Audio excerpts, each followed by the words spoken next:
बिस्मिल्लाहिर्रहमानिर्रहीम अस्सलाम वालेकुम welcome to my YouTube channel law students platform. आज हमारा टॉपिक है introduction of specific relief act. Specific relief act का हमारा ये पहला लेक्चर है जिसमें हम स्पेसिफिक रिलीफ एक्ट का इंट्रोडक्शन पढ़ेंगे। अब सबसे पहले तो why specific relief act was made, क्या ज़रूरत पड़ी थी कि कॉन्ट्रैक्ट एक्ट के बाद स्पेसिफिक रिलीफ एक्ट बनाया गया था। When Contract Act was made in 1872 and the parties who breached the contract has only one remedy, damages in the form of compensation। 1872 में जब कॉन्ट्रैक्ट बनाया गया था तो कोई भी पार्टी अगर कॉन्ट्रैक्ट ब्रीच करती थी तो उस पे कंपनसेशन इम्पोज किया जाता था, यानी जो एग्रीवीड पार्टी थी उसको कंपनसेशन दिया जाता था पैसों की सूरत में, जो भी उसका डैमेज हो जाता था। मिसाल के तौर पर मैंने आपसे कॉन्ट्रैक्ट किया कि मैं आपको 10,000 में मोबाइल दूंगा, आप मुझे 10,000 रुपये देना, ठीक। अब मैं आपको कह रहा हूँ कि मैं आपको मोबाइल नहीं दूंगा, तो उस वक्त कोर्ट क्या करती थी, यानी मैंने कॉन्ट्रैक्ट ब्रीच किया तो मुझ पे जो है कंपनसेशन इम्पोज करती थी, यानी आपका जो डैमेज हुआ उसके बदले मुझसे पैसों में कंपनसेशन लिया जाता था। But at that time, court found many cases for them only compensation was not sufficient remedy. There was a need of specific performance also। उस वक्त कोर्ट ने देखा कि बहुत सारे ऐसे केसेस हैं जहां पर सिर्फ कंपनसेशन लेना सफिशेंट रेमेडी नहीं है, काफ़ी रेमेडी नहीं है, वहां पर जस्टिस जो है वो पूरा नहीं होता। तो कोर्ट ने सोचा कि यहाँ पर स्पेसिफिक परफॉर्मेंस होना भी लाजमी है, यानी उस बंदे को स्पेसिफिक परफॉर्मेंस यानी अपना जो उसने कॉन्ट्रैक्ट किया है उसको वो पूरा करना है, उससे कंपनसेशन नहीं लिया जा सकता। तो इस वजह से जो है स्पेसिफिक रिलीफ एक्ट बनाया गया। अब मिसाल के तौर पर पहले जो मैंने आपको एग्जांपल दिया कि मैं आपको मोबाइल दूंगा लेकिन मैंने कॉन्ट्रैक्ट ब्रीच किया, मैंने आपको मोबाइल नहीं दिया, तो उसके बदले मैं आपको कंपनसेशन दूंगा, ये जो है ये तो एक सिंपल रेमेडी आपको मिल गई पैसों की सूरत में। लेकिन अगर मैं आपको कहता हूँ कि मेरे पास एक मशहूर पेंटर की पेंटिंग है जो कि इस दुनिया से चला गया है, वो मैं पेंटिंग आपको सेल करूँगा 1,00,000 रुपए में। आप कहते हैं ठीक ठीक है, ये कॉन्ट्रैक्ट जो है बन जाता है, फिर मैं आपको वो पेंटिंग देने से इनकार कर देता हूँ, यानी मैं आपका कॉन्ट्रैक्ट ब्रीच करता हूँ। अब यहाँ पर कोर्ट सिर्फ मुझ पे कंपनसेशन इम्पोज नहीं करेगी, क्योंकि अगर मुझ पे कंपनसेशन इम्पोज कर भी देती है कोर्ट, फिर भी उस बंदे को इस जैसी पेंटिंग नहीं मिलेगी, क्योंकि जिस पेंटर ने ये पेंटिंग बनाई है वो मर चुका है और ये पेंटिंग कहीं और मौजूद नहीं है। तो अगर मुझ पे कंपनसेशन पैसों की सूरत में लगाया जाएगा, फिर भी उस बंदे जो एग्रीवीड पार्टी है उसका डैमेज पूरा नहीं होगा, यहाँ पर जो जस्टिस है वो पूरा नहीं होगा उस बंदे के लिए। तो कोर्ट क्या करेगी, कोर्ट कहेगी कि आपको यहाँ पर स्पेसिफिक परफॉर्मेंस देनी है, यानी आपने जो कॉन्ट्रैक्ट किया है, आपने जो इससे कहा था कि मैं आपको इस मशहूर पेंटर की पेंटिंग दूंगा, तो आपको ये पेंटिंग उसको देनी पड़ेगी। तो स्पेसिफिक रिलीफ एक्ट इसलिए बनाया गया था कि कंपनसेशन के साथ साथ स्पेसिफिक परफॉर्मेंस भी बंदे को करनी होगी जिसने कॉन्ट्रैक्ट किया है। अब दूसरा मिसाल है, मिसाल के तौर पर मैंने आपको कहा कि मैं आपको डिफेंस में ये कॉर्नर का बंगला दूंगा और हमारा कॉन्ट्रैक्ट हो गया, फिर मैं रिफ्यूज़ कर देता हूँ कि मैं आपको ये कॉर्नर का बंगला नहीं दूंगा, मैं इसके बदले आपको कंपनसेशन देने को तैयार हूँ। तो यहाँ कोर्ट देखेगी कि अगर इससे कंपनसेशन लिया जाता है, फिर भी जो एग्रीवेड पार्टी है उसके लिए जस्टिस पूरा नहीं उतरता, क्योंकि उसको यहाँ डिफेंस में कोई और जो है कॉर्नर का बंगला दूसरा नहीं मिलेगा। तो कोर्ट यहाँ पर मुझसे स्पेसिफिक परफॉर्मेंस मांगेगी, यानी आपको आपने जो कॉन्ट्रैक्ट किया है उसको बंगला देने का आपको ये देना पड़ेगा, यहाँ पर कंपनसेशन से काम नहीं चलेगा, इसलिए जो है स्पेसिफिक रिलीफ एक्ट बनाया गया था।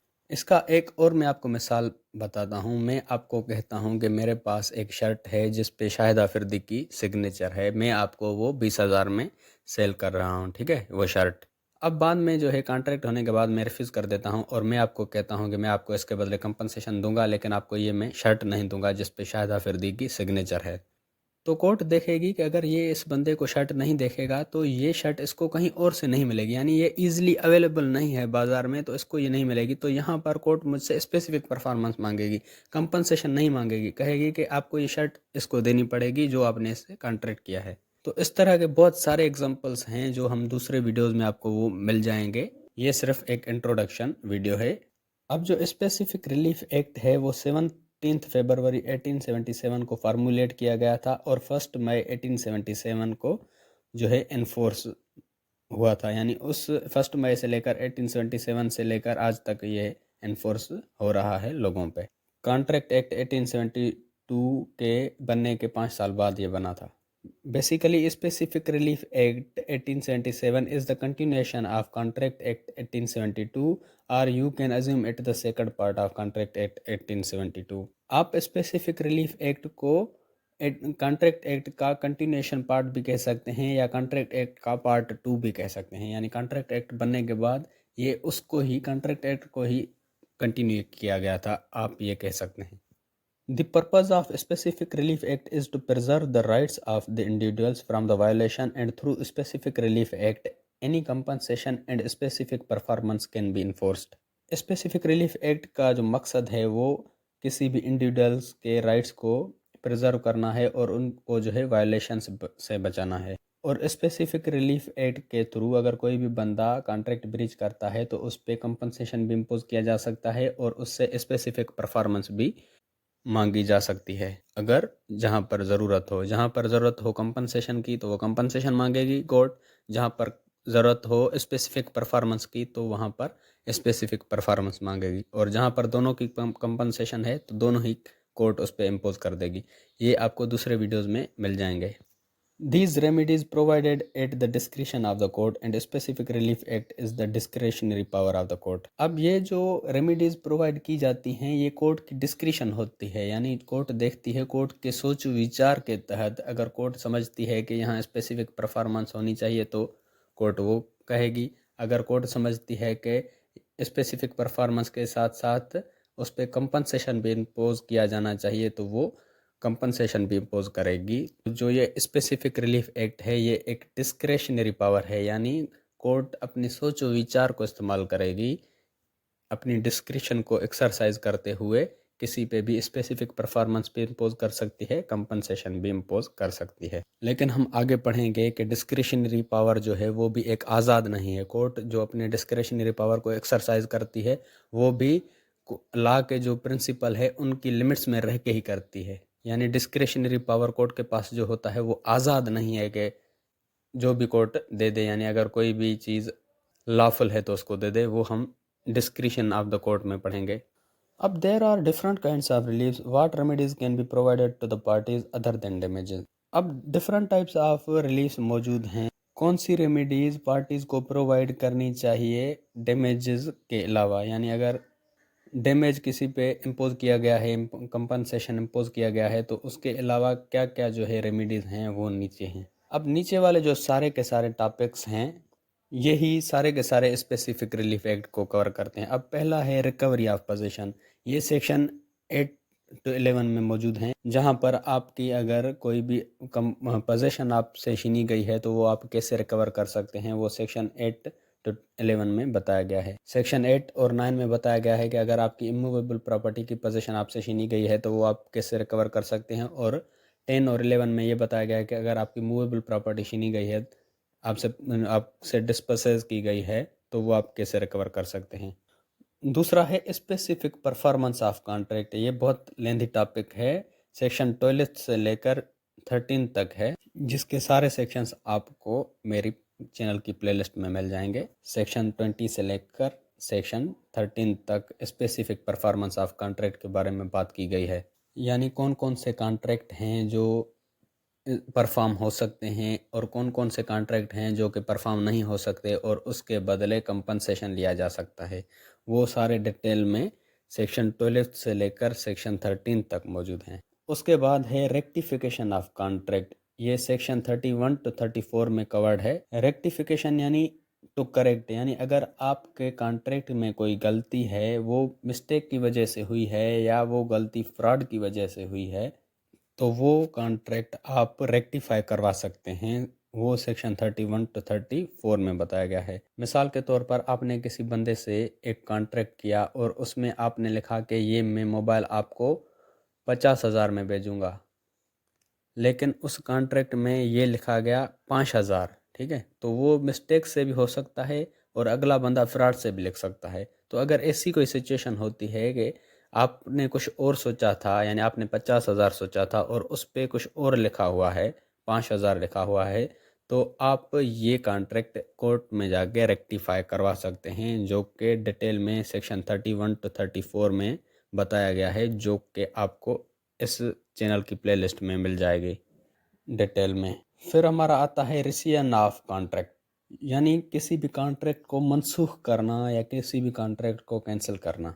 अब मिसाल के तौर पर अगर किसी बंदे ने आपसे कोई कॉन्ट्रैक्ट किया है और वो कॉन्ट्रैक्ट अनलॉफुल है या वॉइडेबल है। वॉइडेबल का मतलब यानी आपकी वहाँ फ्री कंसेंट शामिल नहीं थी, या कॉन्ट्रैक्ट के वक्त उस बंदे ने आपसे मिसरिप्रेजेंटेशन की। मिसाल के तौर पर एक बंदे ने आपको अपनी ज़मीन सेल की, ठीक है, और उस ज़मीन के अंदर जाने का कोई रास्ता ही नहीं था, यानी उसने वो आपसे बात छुपाई। तो इस टाइप के कॉन्ट्रैक्ट को आप रेसियन यानी रेस्काइंड करवा सकते हैं कोर्ट में जाकर। ये सेक्शन 35 से लेकर 38 में कवर्ड है। फिर हमारा आता है कैंसलेशन ऑफ इंस्ट्रूमेंट। इसमें अगर किसी भी बंदे ने आपको कोई ऐसी चीज़ में इंटर करवाया है, यानी ऐसे कॉन्ट्रैक्ट में इंटर करवाया है जहां पर आपकी फ्री कंसेंट शामिल नहीं, और आप वहां सोचते हो कि अगर मैं यहां पर चुप रहा तो ये मुझे नुकसान पहुंचा सकता है, तो इस टाइप के इंस्ट्रूमेंट को आप कैंसिल करवा सकते हैं। इंस्ट्रूमेंट यानी डॉक्यूमेंट। मिसाल के तौर पर अगर किसी बंदे ने आपको धमकी दी कि ये कार मुझे सेल करो वरना मैं आपको मार दूंगा, या प्रॉपर्टी आप मुझे सेल कर दो वरना मैं आपको मार दूंगा, यानी यहाँ पर आपकी फ्री कंसेंट शामिल नहीं थी और आपने डर में आके वो कॉन्ट्रैक्ट एक्सेप्ट कर लिया, लेकिन बाद में आप उस कॉन्ट्रैक्ट को कोर्ट में जाके कैंसिल करवा सकते हैं ये कह के कि मेरी यहाँ पर फ्री कंसेंट शामिल नहीं थी। तो ये सेक्शन 39 से लेकर 41 में मेंशन्ड है, जहाँ पर आपकी फ्री कंसेंट नहीं होती। फिर हमारा आता है डिक्लेरेटरी डिक्री। ये सेक्शन 42 एंड 43 में कवर्ड है, जिसमें बताया गया है कि मिसाल के तौर पर अगर कोई भी बंदा है वो कहता है कि ये प्रॉपर्टी मेरी है, हालांकि वो प्रॉपर्टी लीगली आपकी है, और वो बंदा आपकी प्रॉपर्टी को अपनी प्रॉपर्टी कहता है, तो आप कोर्ट में जाकर ये डिक्लेयर करवा सकते हैं कि ये प्रॉपर्टी लीगली मेरी है, और वो बंदा इस चीज़ को एक्सेप्ट नहीं कर रहा कि ये प्रॉपर्टी मेरी है, तो कोर्ट आपको डिक्लेयर कर देगी, यानी डिक्लेरेटरी डिक्री निकालेगी कि ये प्रॉपर्टी आपकी है। तो ये भी डिटेल में लेक्चर मौजूद है मेरी प्लेलिस्ट में, वो भी आप जाके देख सकते हो। फिर हमारा आता है अपॉइंटमेंट ऑफ रिसीवर्स, वो सेक्शन 44 में कवर्ड है, और इसको जो डिटेल है इसकी वो CPC में बताई गई है। फिर हमारा आता है इंजंक्शंस, वो सेक्शन 52 से 58 में कवर्ड है, जिसमें बहुत सारे लेक्चर्स हैं इसके, जिसमें परपेचुअल इंजंक्शन आ जाती है, टेम्पररी इंजंक्शन आ जाती है, मैंडेटरी इंजंक्शन आ जाती है। अब इंजंक्शन क्या है? Order of court to do or not to do, यानी कोर्ट एक ऑर्डर निकालती है किसी बंदे के लिए कुछ करने के लिए या कुछ ना करने के लिए। मिसाल के तौर पर अगर कोई भी बंदा आपकी जगह में एंटर हुआ है, उस पर उसने कब्जा किया है और वो उस प्रॉपर्टी को डिस्पोज कर रहा है, तो आप कोर्ट में जाकर वहाँ पर फ़िलहाल टेम्पररी इंजंक्शन ले सकते हैं। आप ये जाके कह सकते हैं कि ये मेरी प्रॉपर्टी है और ये बंदा मेरी प्रॉपर्टी में इंटर होके मेरी प्रॉपर्टी को तोड़ रहा है, डिस्पोज कर रहा है, तो वहाँ पर कोर्ट उस बंदे के लिए इंजंक्शन डिग्री निकालेगी कि आप ये तोड़ फोड़ ना करो जब तक कि ये साबित हो जाए कि ये प्रॉपर्टी आपकी है। इसी तरह कुछ और केसेस हैं जहाँ पर कोर्ट जो है परपेचुअल इंजंक्शंस ग्रांट कर देती है, यानी किसी बंदे के लिए हमेशा के लिए इंजंक्शन जो है ग्रांट कर देती है। तो ऊपर वाले जो भी टॉपिक्स हैं वो सारे के सारे आपको मेरे चैनल की प्लेलिस्ट में मिल जाएंगे, डिटेल के साथ, एग्जांपल्स के साथ, और जो भी इलस्ट्रेशंस हैं उनके साथ, तो वो भी आप वीडियोस मेरे चैनल की प्लेलिस्ट में जाके देख सकते हैं। खत्म। अगर आपको लॉ के रिगार्डिंग किसी भी टॉपिक की वीडियो चाहिए तो वो टॉपिक लिख के साथ में LSP लिख के सर्च करेंगे तो आपको सबसे पहले मेरी वीडियोस मिल जाएंगी, जिससे आप अपना इजीली कॉन्सेप्ट क्लियर कर सकते हैं। या फिर अगर आप मेरे चैनल की प्लेलिस्ट में जाते हैं तो वहाँ पर आपको हर सब्जेक्ट की अलग से प्लेलिस्ट मिल जाएगी, जहाँ पर उस सब्जेक्ट के सारे वीडियोज़ मिल जाएंगे आपको।